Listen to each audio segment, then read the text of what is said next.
How's it going, folks? Welcome. We're back Thursday. The road to the World Finals 2024. Fishcoin live every Thursday, 8:30 Swedish time. Hope you're all doing well out there in the world of fish coins. We're going to bring in our main man, Josh. How you doing, buddy? How is it going with you? G'day, mate. How are you? Not too bad. Been a busy week, but tomorrow's Friday. Can't really complain there, I suppose. Ready, Yeah. ready. You got any fishing trips lined up, mate? I think I'm probably gonna do a bit of worming on Saturday with the kids. Get some points in. It's getting cold over here now, Josh. This morning we would have been first morning where we felt it was -2 or -3. So yeah, I was scraping the frost off the car for the first time this year. Well, obviously not in January. It would have been, but the first time this autumn, I can say. Nice. How's it? Is it getting cold up where you are? G'day, Frederick. Yeah, mate. It's I think the second day today we had to scrape off the ice. So yeah, she's starting to get cold. Next week's going to be in the minuses. So snow Batten is down the coming, hatches. not far away. Yeah, batten down the hatches. G'day, We, Jonas the Nympha. How are you, mate? He's just jumped. Jonas and Frederick, how you doing, buddies? Yeah, Hey, hope you're doing well. We want to go through the top leaderboard, Josh. all right, mate. I'll let You me. have a rundown of that there. Give us a total fish coins to date. Yeah, Must be so over 10,000. Wow. yeah, mate. We were sitting on 10,000 last time, and this week there's been nearly 3,000 fish coins caught, 2,500, I think, from last week. And if we scroll down here, you can see a big mover down there who's currently fourth on the global leaderboard. Seeing Mr. that, Jonas yes. Olsen. Does anyone know who he is? He's come out of nowhere. Just boom, fourth. Like, anyone know who he is? Just give us a text in there and just be interested to get to know who he is. You want to tell us a bit about? I think you heard a bit of an insight on. He's changed his fishing method up. Oh yeah, if I was to indulge that information now, I would be assassinated. But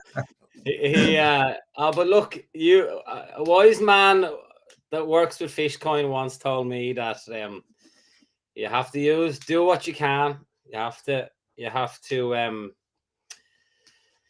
go with the flow on certain times of the season to rack up the fish coins. I mean, I'm going worming with float and worms for perch and roach this weekend. And obviously, I'm bringing my young kids, but it's a kind of a semi excuse to get some fish coins in when the grading season's kind of finished over here. Let's just have a look where you are, Reg. We're just going to page 2 here. You're sitting in 15th, mate. 15th on the global leaderboard. But if we go and have a look at Sweden, mate, I think you're sitting up there quite well, aren't you? I'd say I'm in second, and then Frederick could just join the chat there. Good friend of me and Eunice's. He's off the mark there now. I think he's on 7, so he's trying to get out fishing regularly before the hard winter hits. So just for those that know, there's quite a few Swedish guys that have the app and have got the game, but you don't show up on the leaderboard on the website until you've registered a fish. So at the moment, there's only 3 of you registered a fish, mate. There's going to be ice fishing soon. I think some people are waiting for that as well, because I know a couple of friends and acquaintances that love the ice fishing that have downloaded the app. So I think they, you're gonna see more action on the Swedish leaderboard pretty soon. I think. And my wife's even talking about wanting to go ice fishing. We've just got. I think this is your wife just jumped on. Me and Adrian He's going to be Fishcoins this weekend. Wicked. I hope Ah, yeah, my son Arden. Yeah, he's yeah, Arden. Yeah. yeah, Well, let's have a quick look at the leaderboard just yeah, again yeah. We'll real go through that. quickly. Mm. So we've got Andrew Sloan up there on top. He's teaming ahead. Mate, I think someone's got to have to send him some challenges.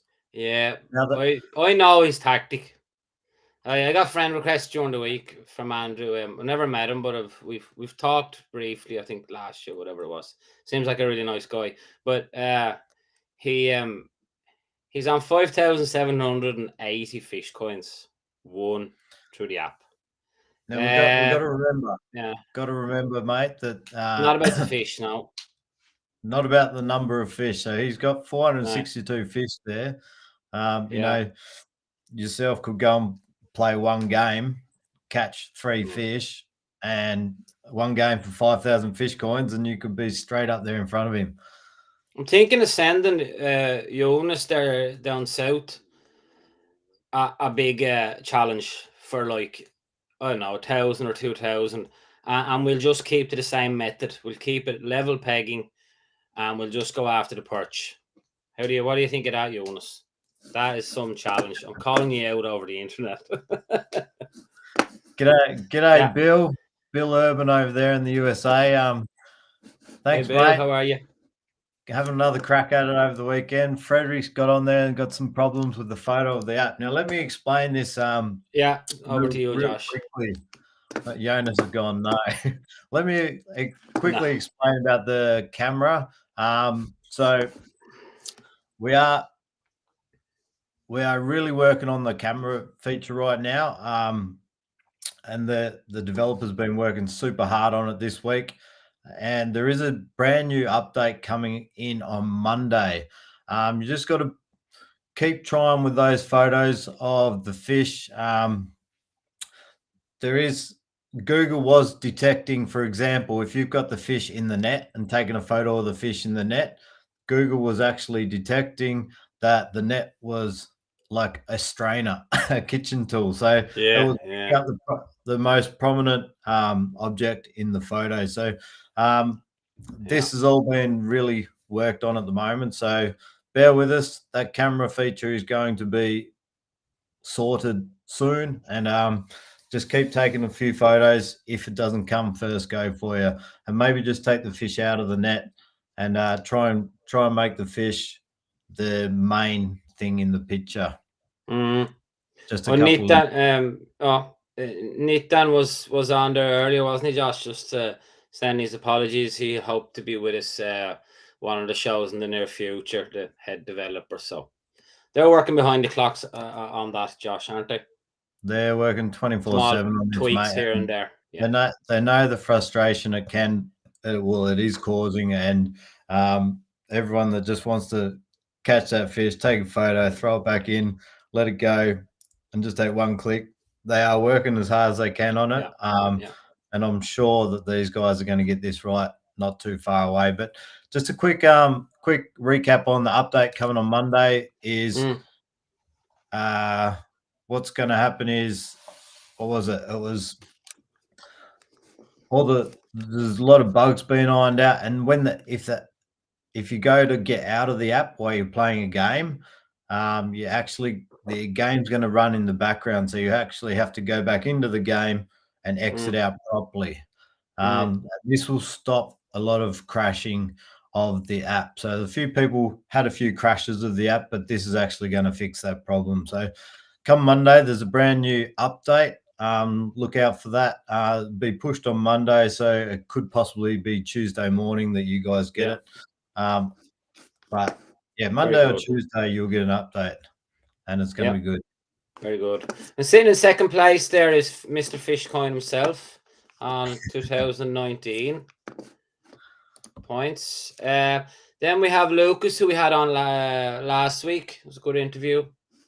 Sitting on 837, and then Eunice has slipped in from nowhere with 653 coins. So that's awesome. Peter Driver and Mark Driver closely following behind. with Paula Carroll in 7th place on 433. Nitan, and then Noah Shapiro sitting the same on 374. He hasn't moved. He's been kind of Noah, if you get to watch this, you might get out and start getting the fish coins, because you'll be slowly pushed out of top 10 in about a week, I would say. That's the harsh reality of it, buddy. If we look at what countries are catching fish coins at the moment, like obviously United Kingdom up there with Andrew Sloan sitting on top. Ireland's bumped up in front of Finland now, and Sweden's moved from 5th into 4th, or were they 4th last week? I think we were 5th last week. Yep, they're moving up. Well done, Jonas. Now there's 7 countries that have registered fish, and all these other countries. There's actually 23 countries involved at the moment. That's brilliant. All these other countries are yet to get off the mark. You might ring a few people in Australia and tell them to get the finger out. That's coming into the summer now. I know trout season's started in August, but they're starting to warm up now. So you just watch for that Australian number to start. It won't be on 0 for much longer. Won't be long. And if you look up country statistics, total fish caught. So this is a bit like this is good. This is the Olympics of Fishcoin, mate. United Kingdom. Who's going to catch them? Do you reckon someone's going to catch them? Yeah, definitely. You have to understand, not being biased, but this app was launched when we were winding down our grayling season. That's true. So you just wait now till we start heading north for the grayling. I mean, you could get 100 in a day there. Yeah, it'd be a good day, but you can't. It wouldn't be impossible. So it's all to play for. Yeah. So very good. Are you gonna send out some challenges this weekend, mate? Might do, yeah. Might do. I took your challenge. You sent me one out I took it. And I looked at it and I was like, yeah, this is an easy one. Yeah, I lost. I wouldn't mind, but as soon as the half an hour went through, I caught like 6 fish in 8 minutes. So I was pretty bummed with that, but it is what it is. That's the fun, the whole objective of it all. It's an addictive way of fishing. It's very, very very, very addictive. And I mean, if you're there for a full day along the river or you're in a boat, whatever, you can just challenge the app itself. You don't have to challenge other people. So you can literally do your whole day, half an hour after half an hour, just keep racking up the fish coins. And the challenges, like that challenge I sent you, mate, it was after a single player game. I played a game myself. Then I sent you a challenge. You had 15 days to accept that. But that game can only go to fishing mates. So you can only send that challenge to fishing mates. But if you want to challenge someone that's not a fishing mate, anyone in the world, when you click on the icon, the logo down the bottom, and click challenge, that'll take you to the global map. And that has to be at the same time. So that game has to be played exactly the same live time. Together. Yeah. But if you have yet to try that tonight. You had to try that? I've yet to try it, but send me a message when you're fishing on Saturday, mate, and I'll see if stick it up live. Very good. Absolutely. All in. All in, yeah. I have a couple of fish coins stocked away there under the mattress. Jonas said I'll catch them. Jonas will catch them, yeah. I have every faith in him. By the way, if anyone wants to jump on, have a chat with us, yeah, absolutely. Just jump on in there if you have any live questions. Comment and we'll send you a link. Yeah. Chuck us a comment, we'll send you a link. Absolutely, yeah. Has the mother she's on the app as well back home, Josh. So yeah, she's getting into the warmer weather now. She might be out on the local river challenging you. She was watching actually when you're having a bit of a chat about her, and she said, "Right, I'm going to have to send him out a challenge soon." Yeah, absolutely. That'd be cracking. Really, that'd she's be great gonna fun.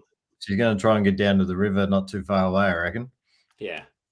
The good thing about this, you can keep it relatively simple as well. You don't have to go all in high technical gear and stuff. You can sit on like a little jetty and just, I mean, every fish counts, isn't that correct?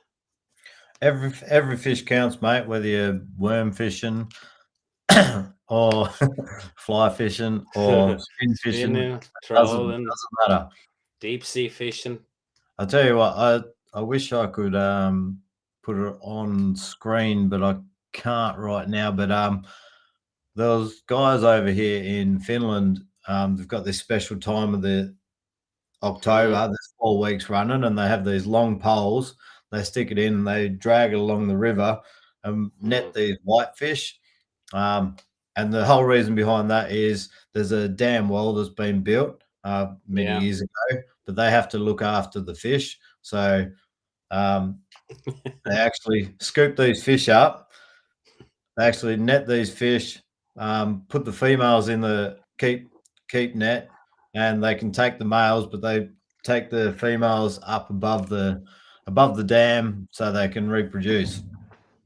I seen that clip you sent to me earlier, and I'm like, is this for real? Is this legal? And then I'll then actually you were, yeah. I'll actually see if I can find it while you're having a chat and see if I can actually bring it up. I might be able to bring Absolutely, it yeah. up. Yeah. Frederick texted in there. Can you net fish?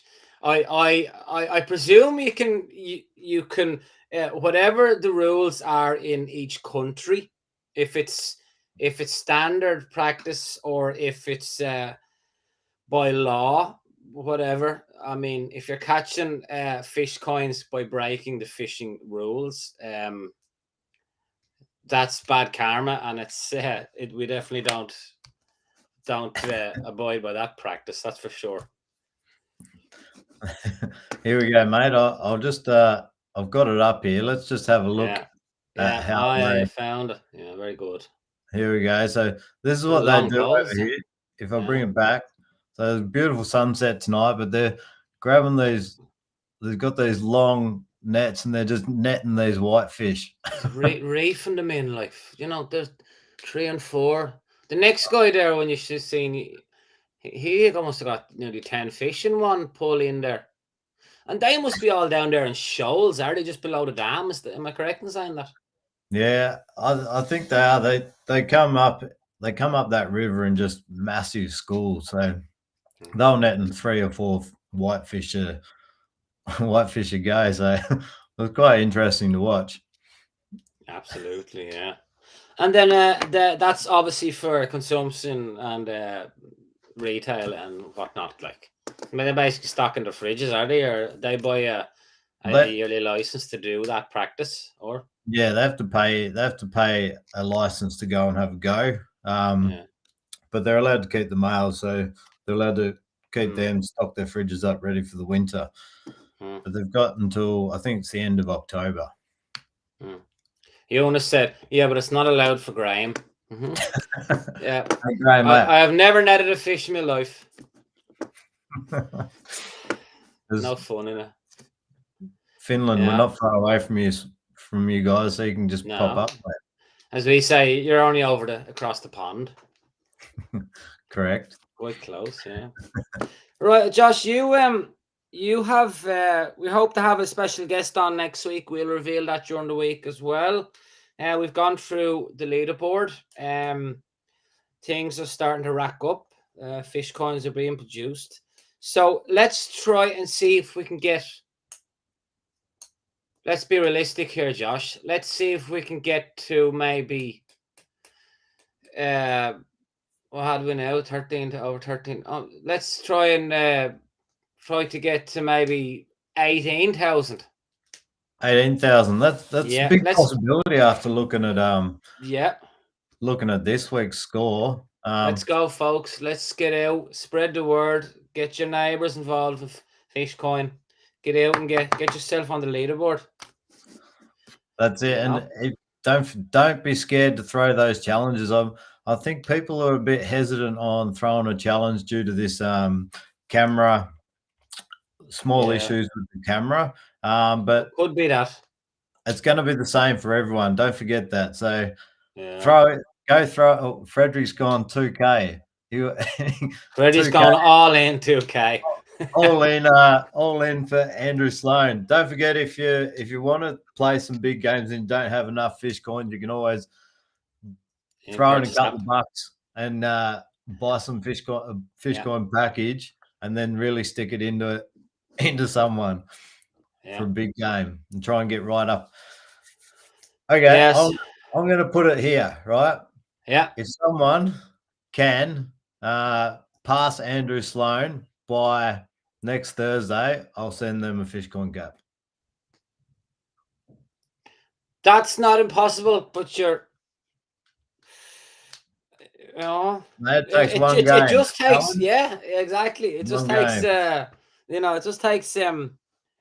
All right, I gotta either send Freddie a request or Jonas. But Jonas has just come on that and crashing. Yeah, mate. Don't forget the new update that's coming on Monday. So they'll be pushing it Monday. Yeah. So you either get it Monday or Tuesday morning. There'll be a new update for the app. So fingers crossed, those little issues that you've been having, mate, with the crashing, and we're hoping the camera's going to be a lot better as well. Yeah, next week. Awesome. I mean, my experience, I managed to register a couple of fish on last Sunday, and some of them just weren't accepting my initial picture, but I definitely could see that it had made massive progress in the last time I used it. So it's just those small glitches. Once we get them out of the way, this whole thing's going to be like on fire. And the other thing with the photos too, just if you're fishing in the evening, make sure you got enough light. So if the daylight is running out, you might need a torch, just so the camera, if the camera on your phone is not that great, in the dark photos, just make sure you got light just to exactly fish up and picture.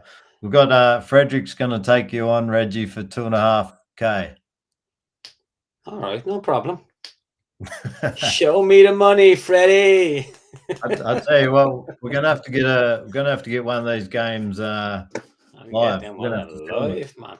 I mean, if it's gonna be for big coinage like that, we're gonna have to bring along a cameraman and do it like we did with the Fly Fish Live. I think we're gonna have we'll have to set that up. Yeah, absolutely. We'll chat. We'll chat after about that. Yeah. Yeah, we will do for sure. Let's make it 5, Fred. Let's make it 5. 5. Do you know if someone plays a 5? Andrew Sloan. Bye, Andrew. Whoever wins that game. You know what? If someone plays a 5K game, the winner, one of those two people are going to go straight to the top. It doesn't matter who it is. Exactly. One of those two people are going to bump straight up there. But I have one condition: whoever sends me a 5K challenge, it has to be for the same species of fish. Cool. That's gentleman rules, that's allowed, because that technically is outside the app. So I'm sure that's allowed as well. Same method or same species? Same species. I don't know yet. I haven't decided. You're talking big coinage here, You're talking big coinage. I think Frederick's going to take you down, mate. I think he could. He's a dark horse, that lad. He's a dark horse. Yeah. And that'll take, Jonas said sometimes it works in the net, sometimes the hand. Yeah, mate. More photos, the better. Yeah, we're really working on it. Just so everyone knows, we're super working on the camera, because that is the game. Yeah. Frederick's come back, rainbows. I like the way you're talking. Maybe I'll meet you in Baltac. Freddie knows where that is in Eunice. It's a big fishery a little south from where we are, where I live. It's about 2-hour drive south, but I would definitely be up for a big challenge I might go. for rainbows. Anyone want to challenge me on the weekend? I might go and pay $10 and grab one of these nets down the road. Down the road here. Good luck. You might as well put a net across the local river here. Get handcuffed and brought away. Yeah, that's good banter, man. Good banter. Yeah, good people in the chat. Those guys who are waiting for the app developer, we did mention before, but Nitin, he couldn't come on tonight due to some family. So hoping to get him on maybe next week or the week after. But he sends his apologies tonight. So yeah, we'll get him on soon. We'll get him on. Yeah. I'll bet you're both in the Baltic, Jonas said. Yeah, that's the talk we're looking for. Banter. All right, that's probably going to do it for tonight. We've been nearly 25 minutes. Going to be a special screening tonight, folks, now of Sex in the Wild, Reproductive Success of Wild Atlantic Salmon. It's a documentary produced and videoed by none other than Josh Walker. Can you explain a little bit about that?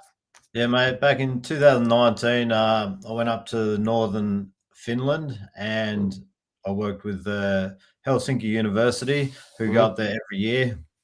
And they go, I think it's from start of September to mid-October.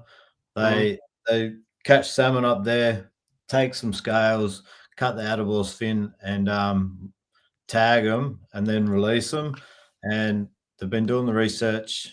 In 2019, it was 11 years. So we're looking at 14 years now.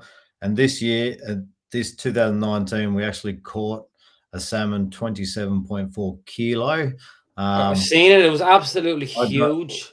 I got to hold that thing, mate. And that thing was a prehistoric monster. It looked like it was. I mean, even I've seen it now, and I'm looking forward to watching it once again.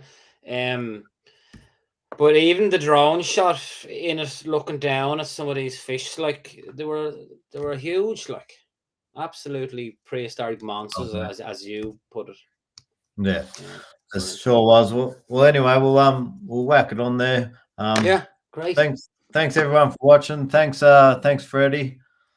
Jonas and Bill and Melina and all the others that tuned in tonight and came in on the super chats, as it's called, Josh. Super chats.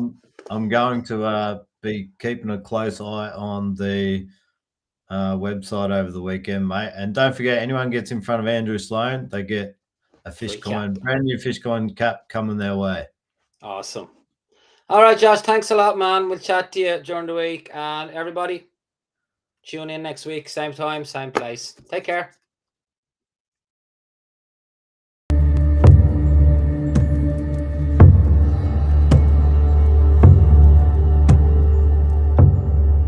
My name is Hans Pieski.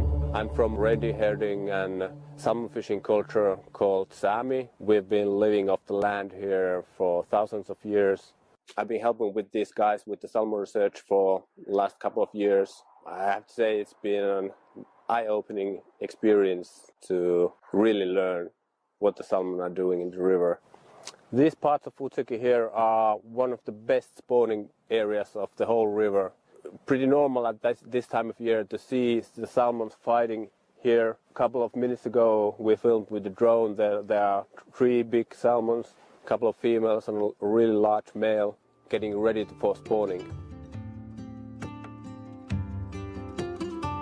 This is a unique river, and although populations are alarmingly declining, these giants are still here. So there is hope that if proper action is taken, we have the power to reserve this. One of the largest Atlantic salmon populations in the world, and possibly the most diverse. With several distinct subpopulations divided between variable tributaries and areas of the mainstream, there is 1,300 kilometres of river available for the Atlantic salmon to migrate. These types of studies are a key part in learning more about Atlantic salmon biology and allows for more effective conservation protocols to be applied in the future. All of the live history strategies of the Atlantic salmon are present within the large system. There are from 2-pounder grills of smaller tributaries to multi-sea winter fish up to 60 pounds of the mainstream. There's also large respawner females and sexually mature par of only 12 centimetres. The females carefully clean their redds from any organic material.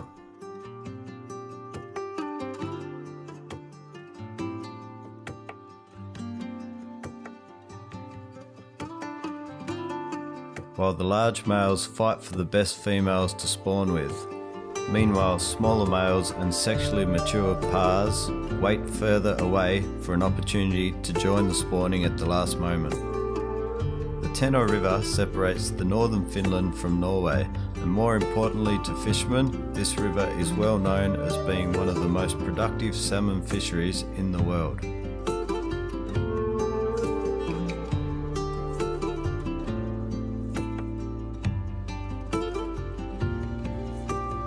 It is not an easy run up the river. There are hungry predators all the way, humans not being the least of them.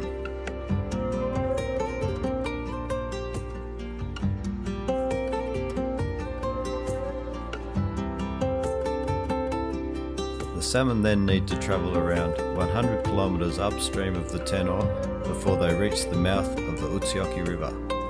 And it is here where the wild Atlantic salmon make their way up the Utsjoki River. Utsjoki was chosen for the study because it's big enough that it includes all of the life history strategies of the Atlantic salmon in the Tenor system, but it's still small enough to be manageable for the fishing effort so that we can expect to catch and sample the majority of all the spawners in the area. But we still need to use rather effective fishing methods, so it's basically gill nets and drift nets to do the job. After the adult sampling, we need to compare the DNAs to their offspring, and for that we use electrofishing methods to catch roughly 2,000 salmon fry samples of the same year, and we cut their adipose fin, after which we release the salmon fry back into river, hopefully to make it into adulthood. And occasionally we do catch adult salmon here that are still missing the adipose fin, meaning that those fish have actually been sampled as juveniles maybe even 7 or 8 years previously. And then we can compare the DNAs of the juveniles to the adults of the previous spawning season and make a parentage analysis to study the reproductive success of each adult salmon specifically. The juvenile salmon spend on average 3 to 5 years in Utsjoki, after which they become smolts and migrate into the ocean. They feed in the ocean from 1 to 5 years before returning to spawn as adult salmon, and the growth rate of the fish is really fast, and they can even triple their weight during 1 year. So a fish that returns into Tenor after 4 to 5 years can reach up to 60 pounds. The salmon fishing season in Tenor system ends early August, and this study is done under a study fishing license, and we begin the fishing in mid-September and continue all the way up to early October, at which time usually the salmon spawning peaks in Utsjoki. The salmon spawning season usually is around 1 month in length, with male salmon being active the whole month and the female salmon being active just for 1 week within that time frame. This year the conditions are especially challenging because the water level is almost record low, and even the boating by itself is difficult in the dark, but also our fishing options are more limited than usual. The drift netting doesn't work in certain places, and also we are limited in the spots that we can apply the gill nets. But still, we are expecting that if the fish come into Utsjoki, the majority of them will be caught and sampled. So usually around 10 p.m. we start to observe fish are starting to move in from Tenor mainstream, and then we are starting to catch them in the nets. To keep the fish safe and alive and well, we have to check the nets regularly and often to prevent them from suffocating once they get caught. We also try to observe the river with headlamps to spot unsampled fish that we can try to catch actively with a drift net. This is a especially good method to keep the fish in proper condition because we can immediately get them out of the net after they have been caught. After the fish is caught, we transfer it back to our base camp and we sample it for DNA. So basically we take a small section of their adipose fin and few of the scales to determine the sea age and the juvenile stages of the whole life history of the fish. And we also tag the fish to immediately recognize pre-caught fish. After the sampling, the fish will wait in a large keep net until the fishing is done for the night, after which we will release them back into the river to continue their spawning run. This is just to prevent them from getting re-caught immediately after release to prevent excessive stressing of the fish. Most of the salmon in Nutsjoki are one sea winter males weighing roughly 2 kilos or 5 pounds. But then we also have multi-sea winter individuals. Almost all of the female salmon are at least 3 sea winters of age, meaning that they are over 1 meter in length, over 10 kilos or 20 pounds in weight. And occasionally we run across really large male salmon that are somewhere between 4 and 5 sea winters, and those can weigh over 50 pounds, some rare individuals reaching all the way over 60 pounds. Those fish most likely exist in the Teno system. They most likely have been caught previously, but very few, if any, have been well documented. And all of those largest of male salmon are first-time spawners, so they don't have this repeat spawning strategy of the Atlantic salmon. They act almost like a Pacific salmon species, so they come in once, and after they have done their spawning, they have wasted all their energy reserves and they are usually dead before the winter sets in. In Nutsjoki research, on average, only 10% of salmons left for spawning are females. During the research, our average catch is 81 adults, and of those 81, only 10.4% are females.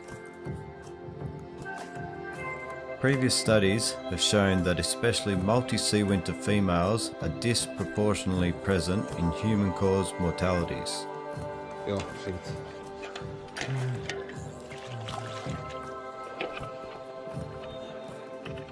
12,2 kiloa. Joo.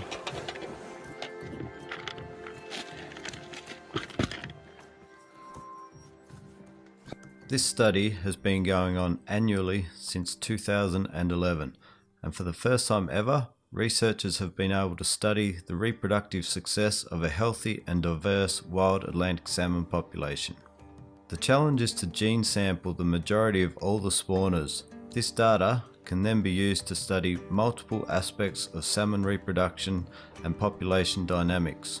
One key question is, since the Teno River system is composed of several subpopulations of different tributaries and parts of the mainstream, since these populations are not completely isolated, do the local salmon have an advantage in reproductive success, and to what degree?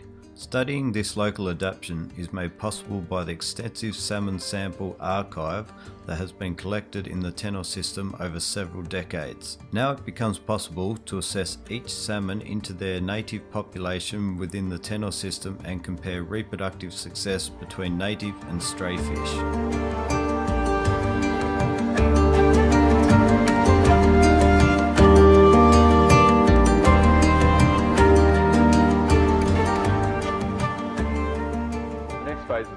Happen here in the lab. So the main aim here is what we want to do is that we need to purify the DNA from these fin samples that have been collected. All of these samples are from this year's fieldwork.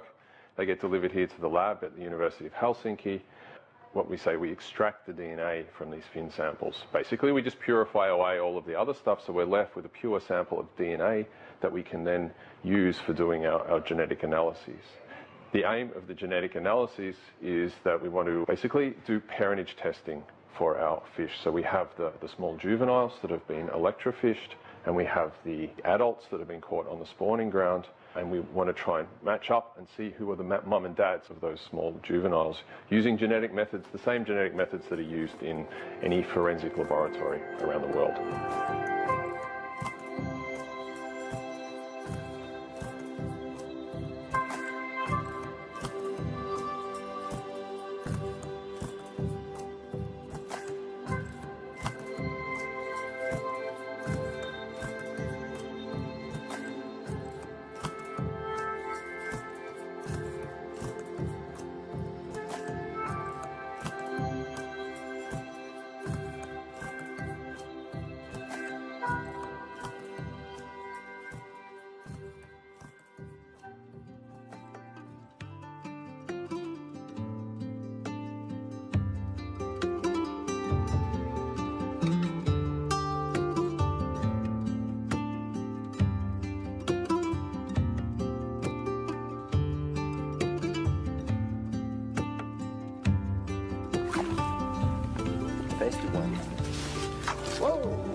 This year, fishing for the adult salmon has been very, very bad. Unlike previous years, the first 2 weeks we haven't caught many fish at all. This could be due to the extremely low water and abnormally low rates of grills throughout the whole Tennant River system in 2019. Also, the water temperature was warmer than average. Last year, not a single fish over 15 kilos was caught, and that has never happened in the history of the study. Is this another such year, and does it mean that the number of large salmon are declining alarmingly in one of the last home rivers of these 4 to 5 sea winter giants? Then on September 23rd, while they are already taking out the nets after another quiet night, a huge salmon is spotted with the searchlight. They quickly go back to base camp to get a drift net to try and catch the fish, but they are unable to find it again. Disappointed, they start collecting away the few remaining stationary nets. Then on the very last net, the giant is found. This is definitely the largest Atlantic salmon they have ever seen, and possibly a record size. The usual 25 kilo scale bottoms out, and they need to get a bigger scale and wake up the rest of the crew to help. Yep. Whoa.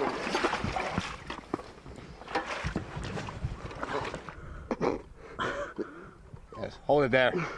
Hold it there. Leave it down. Leave it down. Just a brief pause. Close to 30. 30 something. 30 something, yes. Close to 30, but not quite. Okay, let's. 1, 2, 3. Hold it steady. Fingers out of the way, Hans. Fingers out of the way. Fingers on the way. Yeah. It's slipping. It's over 30. Oh, okay. Huge Atlantic salmon.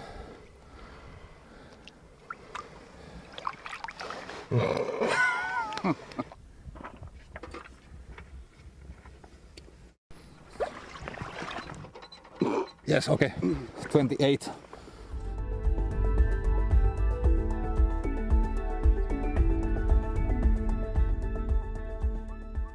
Like a seal. Yeah, it's like a seal. The light shining, so it's level here and 134.5. Okay. okay, 134.5. So yeah, 28. Yeah. Okay, 28. That's your name.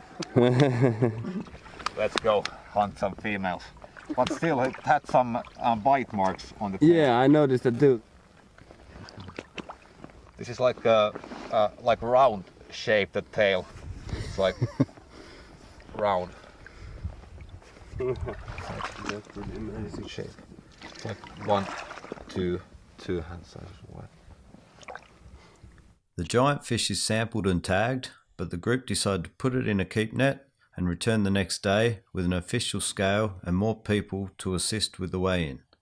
So once we have all of that parentage data, there's a couple of questions that we're interested in looking at, really aiming to understand why there are salmon of different sizes. Like, why do some individuals return to spawn when they're only this size And why do others decide to spend many more years in the sea growing large, but risk dying while they're at sea before they go back to try and reproduce for the first time, but then they end up being these huge monsters? We're talking about trade-offs, like why risk not reproducing at all just to get big? Is it really worth it? And if so, how much added value is there in being large as a salmon on the spawning grounds? What our research shown is that there is in fact a very large benefit. If you make it back to the spawning grounds as a large male or female, you do have much higher reproductive success. So you're producing, or you're many more kids basically, which in evolutionary biology sense, that's the aim. It's to sort of get your genes getting on to the next generation so that they can then, those characteristics pass through to the next generations, and then potentially your offspring also will have higher reproductive success, or what we call higher reproductive fitness. A second angle that we're interested in understanding is that are there any benefits for having local knowledge on the spawning grounds? So Atlantic salmon, they have very high level of genetic structuring, so that the genetic profiles of one section of the Teno River are very different to the genetic profiles of other sections of the Teno River upstream or downstream. So what that suggests is that there must be an advantage to going back to the place where you hatched yourself to spawn, that you have some kind of local advantage, that we would call it local adaptation. And so what we've also been able to show is that of those adults, we can identify, based on their genetic profiles, which part of the Teno River they hatched in. And what we've been able to show, the individuals that make it back to the same spawning ground, they have up to 10 times more offspring than other individuals that have dispersed from somewhere else and that aren't locals. So that the locals are having much higher reproductive fitness than the dispersers. Here is a graph that is showing 5 years of samples from the spawning site. You can see the older and the bigger the fish are, the more offspring they are having on average. The other thing you can see is the home ground advantage of the locals. Most individuals are locals, but about 10 to 15% seem to be males that have dispersed from somewhere else. And as you can see in all sea ages, the orange dot, the locals, is always higher than the blue dot, showing there is a higher reproductive success for the locals compared to the dispersers. In males, it's about 3 to 4 times more offspring for the locals, and in females, it's about 10 times more offspring. These results highlight the importance of subpopulation level conservation.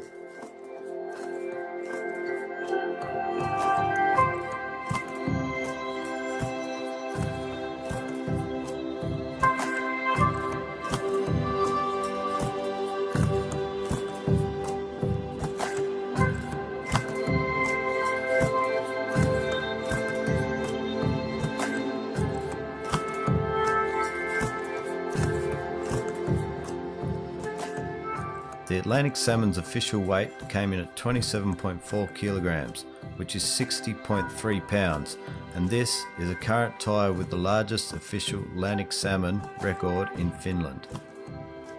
To our knowledge, this is the largest living Atlantic salmon in the world to have been documented on film.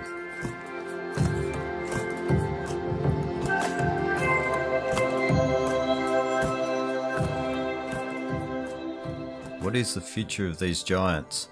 Are we witnessing the last one here, or can we conserve the genes of the 60-pounders for the future generations? The salmon that we just released was easily the biggest one that I have ever seen. I know a lot of people have caught bigger salmons than that in Teno. I've never heard a salmon that size being in Utsjoki. Those people who have gotten bigger salmons than in Teno, they are off the record. They haven't been weighed, I haven't seen them. So they are like the stuff of legends, but this one is official now. It's on official scales, and it was an awesome experience to see and feel a salmon of that size.